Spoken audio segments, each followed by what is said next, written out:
I'm very happy to be introducing Jim Fadiman. He's also, like Stan Groff, a very amazing man. I see him as like a Renaissance man, and also, as recently was said, he's a luminary in our field. He's been in this field for a long time, and he wears many different hats. He was a co-founder of ATP. He helped Robert Frazier start ITP, the Institute of Transpersonal Psychology. He has also been a teacher at San Francisco State, Brandeis. He took over Maslow's position for a while. He also taught at Stanford, and he's taught at IDP. And he had both a Sufi class that he taught, and from what I heard from students, he taught it like a Sufi teacher would teach his students. And as much as they said it was very rigorous, they loved every moment of it. He also taught a class which was called Transformational Fiction. And I can say from my own experience that how he named it was true. I had some very bad experiences with English classes in high school, and I came to really have a strong disdain for writing. And in his class, I went in one quarter, went from hating the notion of writing to really having fun writing. So I really thank you for that, Jim. He also has been a consultant to Lockheed, the Dow Chemical, IBM, American Heart Association. He's done workshops internationally. He's an expert in psychedelic research. He's the author of several books. His recent book is called The Psychedelic Explorer's Guide, and from what I've heard from people, it's a very useful and very helpful book. He did a good job on that one. He's also very humorous, and I've always enjoyed the many conversations I've had with Jim. He was similar to like Vladimir's experience with Stan. Jim has been very influential in a lot of ways. When I was thinking of doing my dissertation on teaching people a shamanic journey, and I remember talking to him about, well, you know, how do I present this in a way? This is an academic pursuit, this dissertation, and rigorous research. How do I go about talking or languaging about this kind of a bizarre practice? And he says, well, first of all, why don't you stop calling it bizarre? And that changed the whole picture for me, and I really appreciate that also. And also, Jim is one of the reasons that I became a transpersonal psychologist. Back in 1969, there was a conference, I think in Palo Alto, with a lot of the big names at the time, people like Joseph Campbell and Joseph Henderson, and Jim was one of the speakers.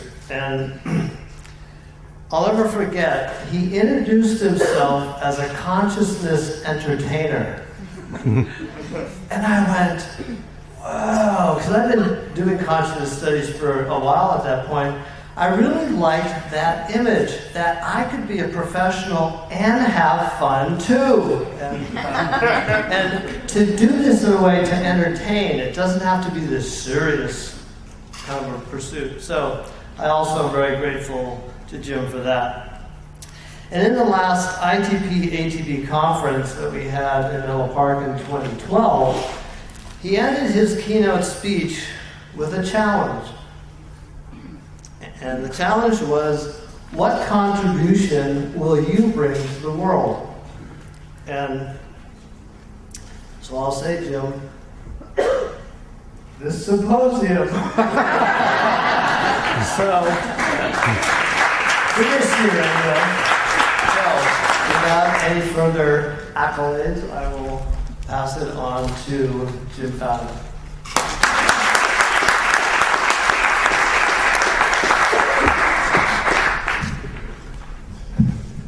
Thank you for such a fun introduction, and it's One of the great joys of lasting long enough is when your students say, I actually got something from your course. This is not something those of us who teach you don't usually get that much while doing it. So that's wonderful that you appreciate writing. And I have been accused of being humorous. Usually whenever I'm accused of being humorous in an introduction, I try not to be for the rest of the talk. But as Stan has pointed out, consciousness does not originate in the brain. So whoever is running this thing, let's see if we can be serious. And when Steve asked me for a title and I said New Directions in Transpersonal, what that is saying is I have the faintest idea what I'm going to talk about. Can I keep it vague enough so whatever I do will be okay? Because I do have talks which I know what I'm talking about before I start them. That's mainly in the research I'm doing, the research I've done. But when I step back from that and look at transpersonal itself, it's a whole other set of questions. And I think you'll see there's a way of looking at it that most of us haven't considered. Now, just very briefly, by the way, just to be in living context, you're in this auditorium in Sophia University. There was an article in the Journal of Higher Education yesterday about the Sophia being under financial problems, leadership problems. 12 major faculty were fired in December. There's a huge uproar. There's a great deal of unrest and distrust. There's a great deal of fear. So you're really at a very, particularly those of you coming in from Europe, this is like coming into the middle of a soap opera, which is there are more amazing potential visions of what's going on than could possibly fit into this room. And one of the possibilities is that the school will vanish. And I was very relieved to hear this morning that Europe is no longer seeing that we are the be-all and end-all of transpersonal, that they are where perhaps transpersonal is going. And transpersonal has been truly much more successful outside of the United States in using that term and using it as psychology. So even if ITP and its vision has completed itself, there are other schools now, some in the Bay Area, some in Europe, some in South America, actually schools in China, where transpersonal is alive and well. So the title I actually gave for myself when I was going to write this was about successes, extrapolation, and some problems. And the success, and you'll hear a lot more all afternoon, but there is planet-wide interest in transpersonal psychology. And you won't hear this afternoon some of the extraordinary work which is being done in China. We forget, we over here in this kind of rapidly becoming third world country, that there are dozens of cities in China of over 1 million whose names none of us know. But they all have universities, and a number of them have had conferences related to transpersonal. Some of our books have been translated. There is interest because the transpersonal fits in with historic Chinese culture, both Confucian and Taoism, these kind of two alternative worldviews. But both of them are closer to transpersonal than certainly to psychoanalytic. And I loved Stan's comments on psychoanalysis this morning. I have to just let you know. I love parody from the inside. Because I say bad things about psychoanalysis just from guesswork. Now, the other thing that is happening is particularly now where the school does matter in a worldwide sense, is we are continually each year turning out graduates, not only all over the country, but now all over the world. The global program is remarkable in the range of countries that it has, and we are therefore seeding these ideas in many, many places. And one of the nice things about Facebook is people who you don't know and never will, are your friends. And I have a habit when someone says, "Will you be my friend?" is to say, "Who are you?" And what are you doing? And so I have friends in Latvia and in a number of places in India and so forth and so on who share these interests. Now, many times they're personally isolated, or there's a tiny group, but the nice thing when you think kind of biologically or botanically, one seed makes a whole tree. And so you don't need like a overwhelming percentage of the population. You may remember some of the early TM work, the transcendental meditation work, where they said if we can get, I think it was 1% of a city to be meditating, that crime rates go down and so forth. And the data was pretty good. So it doesn't take much to make major changes in a culture, because most people in a culture are basically going along with whatever the culture is doing because they're trying to just lead their lives. So some of the methods that we see as central to understanding ourselves over these years of transpersonal have been moved from kind of ridiculed fringe to mainstream. Yoga. Now, yoga, as you know, has been primarily dumbed down as a way to stay slim for skinny women in spandex. However, and this was very interesting, however, what's happening now is some yoga classes are saying, what is yoga actually about? Where does it come from? What's the underlying philosophy? And so I'm seeing yoga teachers able now to reintroduce the spiritual system of which yoga is embedded. And that is an exciting kind of second round, like second wave feminism. Well, second wave yoga is going to look a lot like original yoga. Similarly, meditation, certainly it's been sliced and diced and sold in boxes. And mindfulness is this kind of current term. And mindfulness is gained in spread and utility and value. But again, what happens eventually is people say, is there anything other than mindfulness? Does this come from anything? Is this, and then the deeper system that we know it originates from emerges. And of course, mindfulness is one of many, many, many ways to train the mind. And the neurochemistry people are now saying, actually when you continually do a practice, that your brain actually adjusts to the practice, just as, if you lift weights with with your arm eventually adjusts to that by developing more muscle. So that meditation, again, what happens for a lot of the things we're interested in, until the materialists can find some way to tie it to measurable physiology, it's really hard for them to take it in. Acupuncture, again, floundered, not because it didn't have 3,000 or 4,000 years of research, but because it didn't have something that Westerners could feel comfortable. And then you got endorphins, and then, and so forth and so on, so that things that we're interested in are becoming mainstream.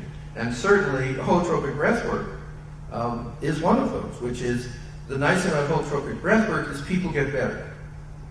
And eventually, even the health systems are beginning to realize that people getting better isn't a bad thing. Now, I'm not saying about the pharmacological system, because they really don't want people to get better. But more and more people, also more and more physicians turn out to also want to be healthier too. It's not a great health profession. So visualization, affirmation, self-healing, all this, I would say, are our successes. A central tenet of transpersonal psychology is your own nature is basically good. Now that is a position which I think we would say comes out of our experience, but it's also a philosophic position. Now, what's happened to it is it's gotten, as yoga, kind of debased into positive psychology. And positive psychology, we made a big stab, both humanistic and us, when positive psychology suddenly was popular, to say, it was us, actually, it's not those guys. We did it many, many decades ago, and everybody said, thank you for sharing, and went back to ignoring us. And positive psychology, however, because it says if you teach people to be better, they'll be better. And if you tell them to dwell on what's rotten about themselves, they won't be as better often. And so what's happened to that is it's been debased into a kind of sloganeering. And I will let you know, in case you haven't seen this first issue of Live Happy. It's one word, by the way. The Live Happy magazine is out. And it says on the back, ready for a happier world, it starts with you. Join the movement. Visit mylivehappy.com to join the movement and see your happiness footprint with the Happy Reach app. You don't need to be humorous when reality is right with you. Life is an adventure. Why hope matters. Begin your year in happiness, etc. So positive psychology, which is again a kind of tiny slice of what we're about, is out there, and that's a value. And the other, and then again, if you go into the bookstores are crammed with titles about spiritual systems, spiritual practices, self-help on everything from pimples to overweight to trauma, laced with transpersonal ideas and suggestions. So we've had a massive effect on the culture. And one of the things that fascinates me is the psychology section and the self-help section are separate. And I looked at that for years, and then I realized that there are no courses on everything in that huge self-help section in psychology departments. And it's like, what have we been missing, or what have they been missing, we hope? And they are, but the culture basically just walked around mainstream psychology and accepted a lot of what we do. Now, my area of special interest, psychedelics and entheogens, is also getting more and more mainstream acceptance, as is the general world of non-ordinary states or holotropic states. I admit I use the word altered because for me, I love Stan's image this morning, but for a while I still kind of feel altered is like, doesn't bother people. Because altered states, and then you say, well, they say, what's that? I say, well, you've ever slept, had coffee, been drunk, been turned on? You say, oh, yeah, altered states. And I said, there's some others. I said, okay. But again, I'm much more interested in cultural change. I'm not a clinician, I'm not a physician. So I'm kind of watching the waves of the culture and hoping, when I also live in Santa Cruz part-time, so you have a lot of wave imagery and a lot of waves crashing on you imagery. But one of the waves is that we are entering the culture in a much bigger way than transpersonal psychology is. And there was a Stanford Daily editorial, and it included, it is not a moral crime to want to get high. Now that's actually a big cultural shift. Okay, you may recall when basically alcoholism was considered a moral degeneracy. And there are still conditions which we know are not, which are treated the same way. But it is not a moral crime to get high, is saying that the puritanical side of the culture is being balanced by the aliveness side of the culture. And as medical cannabis and non-medical cannabis become common, there'll be treasure troves of research about the effects of mild to serious alterations in consciousness, as well as a new look at spiritual systems that have made use of substances. If I can recommend a book by a very erudite friend who is also a Tibetan Lama, it's called Secret Drugs of Buddhism, which is about one particular lineage of Buddhism that was entirely, seemingly, major rituals, major things, based on correct use of psychedelics. The Eleusinian Mysteries, which lasted 1,500 years, seem to be based on it, and so forth. So there's some remarkable research back into the spiritual systems once we're allowed to look at them. And there's actually a great deal of material within the Sufi traditions as well. By the way, I love the idea that I taught like a Sufi, which I don't. I actually teach like a transpersonal psychologist. Now, out of all of this is also coming work out of South America. And one of the things that's puzzling is, why has ayahuasca, it's a mixture of two plants, why has it suddenly come out of the rainforest where it's been in use for thousands of years and is spreading around the planet? One theory is that ayahuasca is known by the people who've taken it and used it as a teacher. Not as a substance, but as a teacher. And as a teacher, it says things to you. And there has been some wonderful piece of research, for example, where there are 3 research scientists and were stuck on their research problems, took ayahuasca and asked ayahuasca for advice. And ayahuasca basically gave them advice to move their research forward. Now you say, well, how did ayahuasca know about the research on proteins in semen? Which was one of the research questions. And the answer is because ayahuasca may know a lot that you don't. Now again, the idea that plants may know things, that's a little hard for our mainstream psychological brothers and sisters. But again, if you only limit yourself to the evidence, there's a lot that we can learn. From Africa, we have ibogaine, which has, again, remarkable properties in helping long-term addicts not only have an experience that severely suggests to them that not being addicted would be terrific, but they come out of it with a period of time with none of the after effects of stopping drugs. They come into a drug clear period where they actually have time to see whether they can stop their habit. They're not frightened by those terrible physiological changes that normally happen when you stop a major drug. We're learning a lot.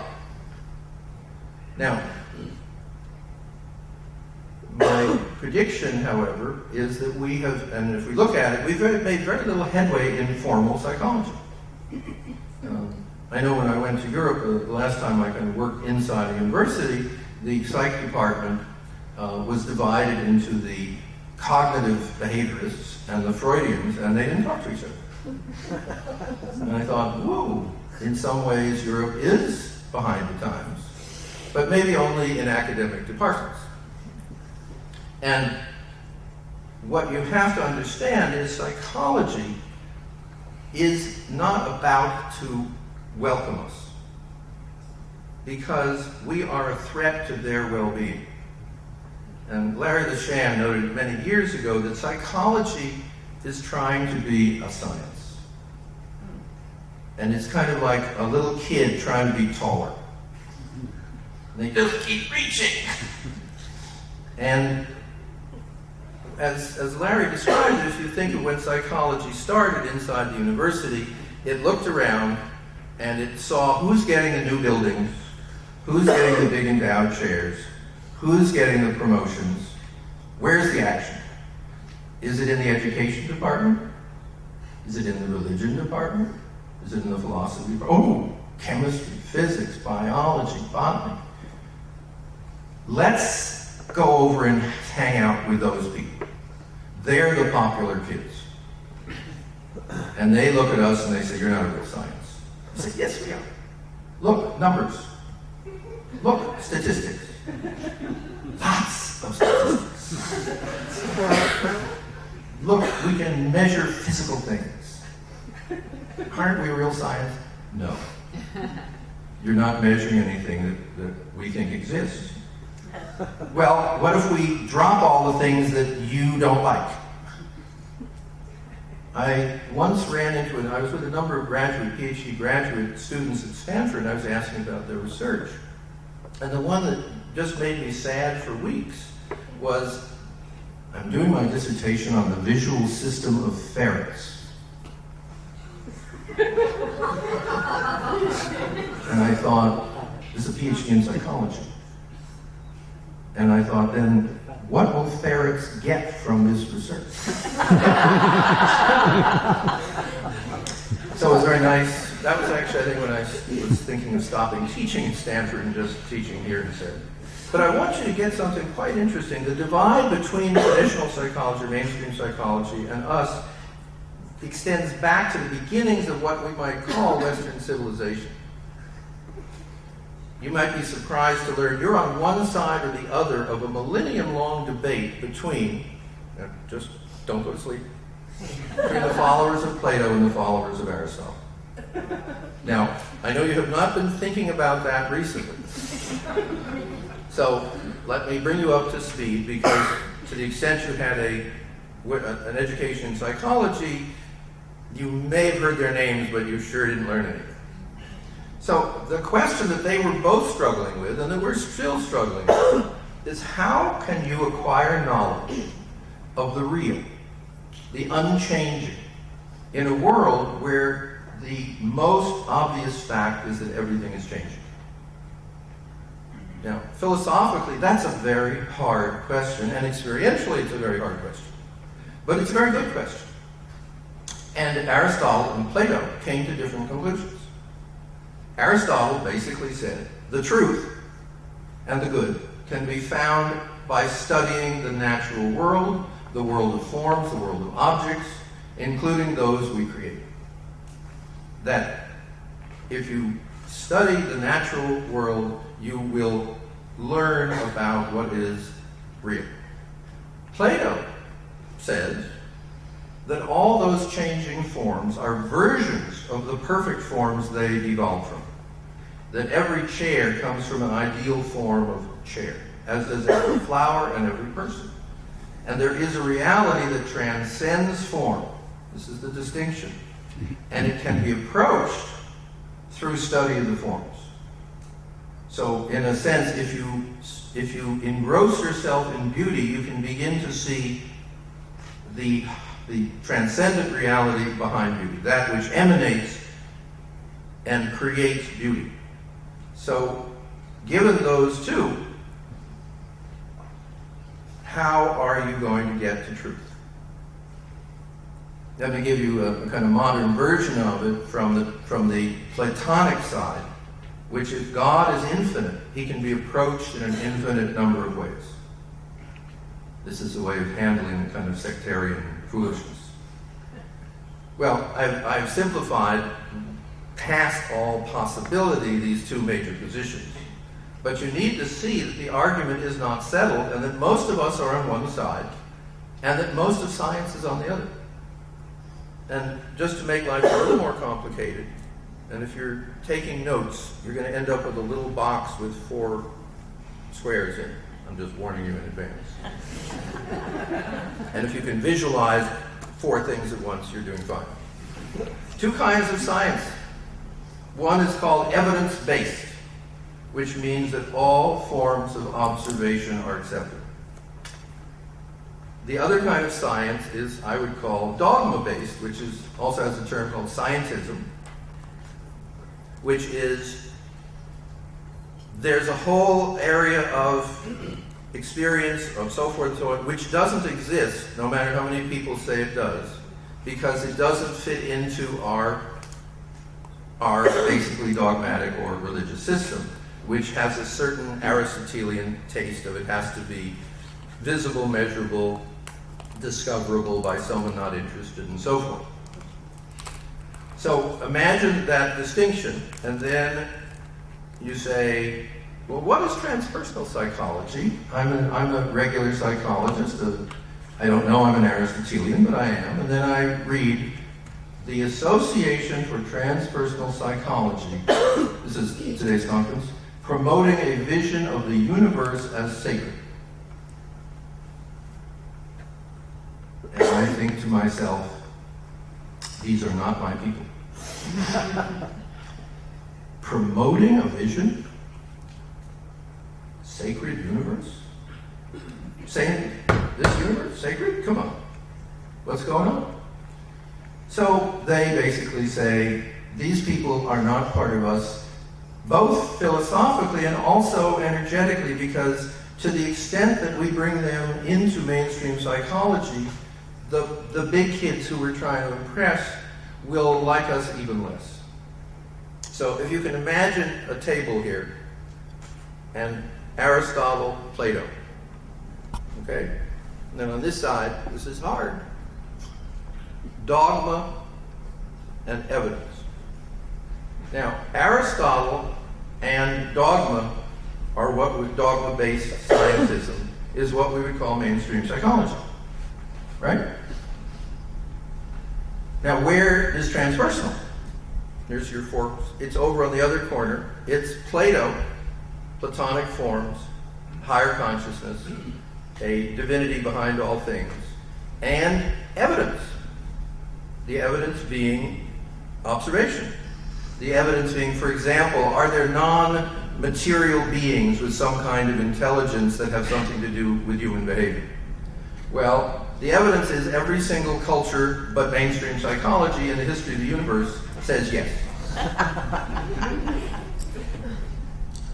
Now, if one has that same little chart, it turns out that transpersonal may fill in the other two pieces of that foursquare as well, with a certain amount of dogmatism and a certain amount of, yes, let's pay attention to the material world.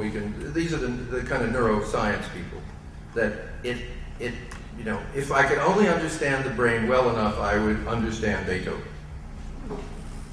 They're nice people, be nice to them.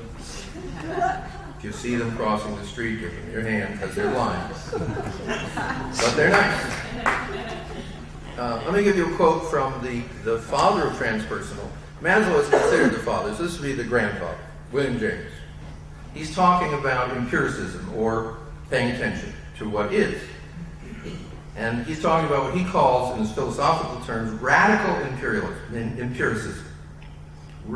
To be radical, an empiricism must neither admit into its construction any element that is not directly experienced, nor exclude from them any element that is directly experienced. What he's saying is, if it's experienced, let's talk about it. If you can't experience it, then let's not. And he has a wonderful comment about when there's an argument between two positions, you ask yourself, does either matter? And if neither matters, you discuss something else. And I admit, when I talk with mainstream psychologists and I say transpersonal includes all of human experience, I have yet to find one of them that says, so does mainstream psychology. So they know. But they live with it, just as the physics people say, well, we're not measuring the growth of plants because we're dealing with physics. And I say, why? Now, what won't psychology look at? And you heard a certain amount from Stan, which is a little farther than I'm probably going to go, but they basically won't look at the spiritual, the experience or its effects. They really won't look at the major spiritual systems, Buddhism, Christianity, Hinduism, Judaism, Islam, etc. That's what they won't look at. What they really won't look at is pagan and nature religions, spirits of places, spirits in plants, and what they really, really, really won't look at are the upper and lower worlds, which every shamanistic culture discovers, demons, angels, non-human beings. It's kind of as if the Genesis story where human beings were on the sixth day and then he needed a day off, and as if they don't know what he really was creating on the 7th and 8th days because it's not in their book. And when Stan says worst of all, of course, what they won't look at, really, really, really, really won't look at is that consciousness does not arise from brain chemistry. Imagine you've been studying that TV set all these years to try and find out why I Love Lucy comes on. And someone finally takes you down to the station. Hard on your life. Max Planck said about quantum physics is, my theories will be accepted when my colleagues are dead. It worked. But murdering your colleagues isn't the answer, so this is definitely not a call to action. Now, let's also look at what transpersonal doesn't like to look at. And I'm not sure why, but my main guess is, and I do know this to be true, there are a lot of people, including a lot of people that teach here, that kind of hope that they will finally be admitted to mainstream psychology. Because then they would be, one of the big kids. So, therefore, what do they not study here and many other parts of the transpersonal? A huge amount of parapsychology. And parapsychology is peculiar because it's super empirical. I mean, it absolutely looks like physics. The experiments are so dull, and so long, and so obvious. And the really cool stuff, even the parapsychologists don't publish. But we don't happen, we did with Arthur Hastings, but it was always a little off to the side. As Stan pointed out, astrology. We really don't do much with astrology. Most altered states, actually, we avoid as well. Spirit guides, ancestors, and spirits. Most transpersonal psychologists, particularly clinical ones, don't deal with it.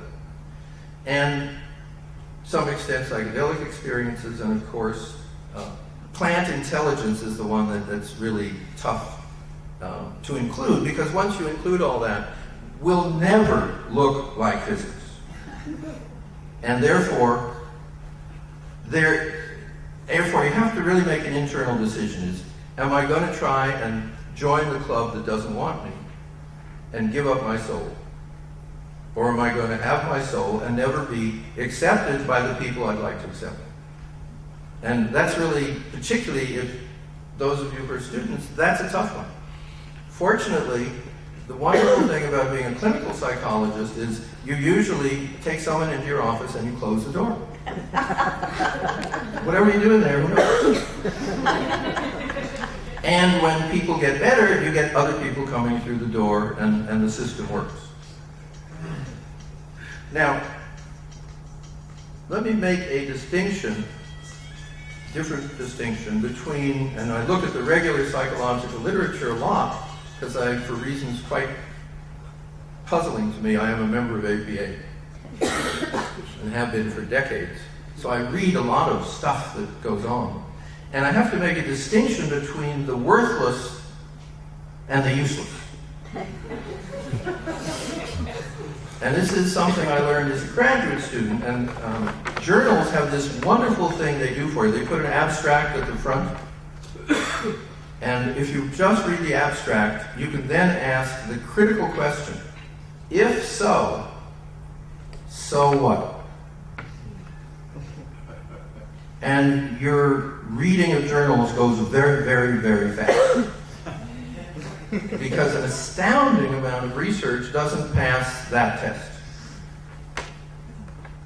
And that test turns out to be, from my point of view and from William James's point of view, the important test. And I'm not sure that this is fair, but I'm beginning to feel that, having read more and more kind of garbage literature in my area, that peer review may be stuff that only your peers would find publishable. And that this whole system is, in a sense, a kind of version of the old boys network. Now, some of you may remember we had someone in Congress who used to give the Golden Fleece Awards. This was for the most egregious, lousy use of government money. This was the $500 or $5,000 toilet seats and things like that. I'm suggesting to all these organizations that you might consider offering the Golden Insignificance Award for a lot of research that, had it never happened, the world would be exactly as it is. And there is just, there's an amazing amount of research in journals that is not worthless, meaning it does add to human knowledge, but it's useless. It has no real application to anything or to anyone in the real world. And one of the remarkable aspects of the transpersonal is how much of it is useful. How much of our concerns have led to the rise of many, many new therapies, new ways of healing, new worldviews, and support of new social movements. And so my suggestion to you all is psychology is not going to take us in. get over it. And we will continue to be underappreciated, underpublicized, and enormously powerful in alleviating human ignorance and suffering. Thank you.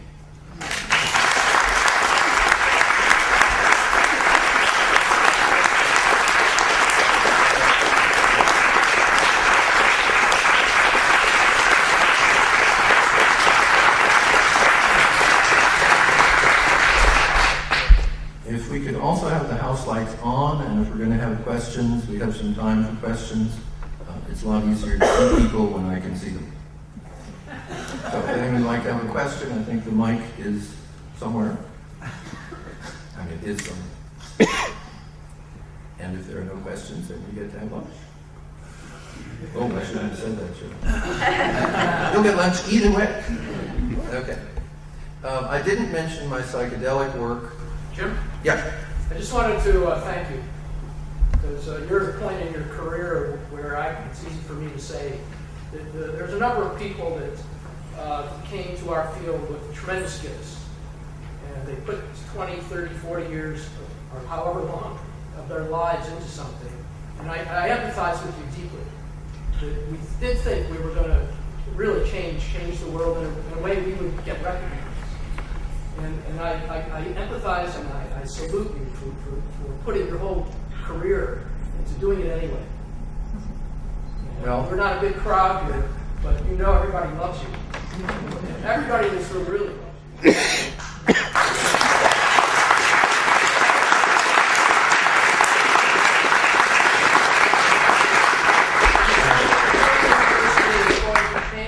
So if we just add a little extra. Well, my feeling is that we did change the world, we just didn't get credit. See, in my little psychedelic world, you know, people say, well, these drugs are bad for you. And I say, well, 24 million Americans have taken LSD since it became illegal. How bad can it be? And then when you talk about marijuana, you get to up like 140 million, you know. You begin to get that the world is changing, and the people, the last place to change, there are two places which seem to be hard to change. One is the universities, and it's the dark side of tenure, which is once you've got tenure, it's really hard to get rid of you no matter how stale you get. And the other is legislators. And I do a lot of surveys about who has had psychedelics, or as Stan said, you know, unusual experiences. And legislators probably have the slowest percentage of any given group. Judges, physicians, chemists, prosecutors, cops, military, lots and lots and lots, but legislators very few. So that's a curious, if anyone wants to do a dissertation on that, I'll help. So it is nice to be loved, particularly for those who don't understand the Enneagram. I'm that particular position on the Enneagram that thinks that's what you need in life, is people that you don't know that want to love you. So I really deeply appreciate it. And I wish I'd given my whole career the way Stan has to it, but I actually got caught in what Charlie Grove calls the lull in research. That was the 40 years of total banning research. And I did a lot of other things, and that was helpful because I now really see how widespread our influence has been in the culture. Just as Carl Rogers has a huge influence in a dozen fields, psychology is not one of them. Interesting just to know. So those of you going, and as I say to the students, they never like it when I do, the entering students, is don't worry, when you leave here, there are no job openings that'll say transpersonal psychologist only. So you're actually going to have to go out and be in the world. And I think that's an advantage for the world.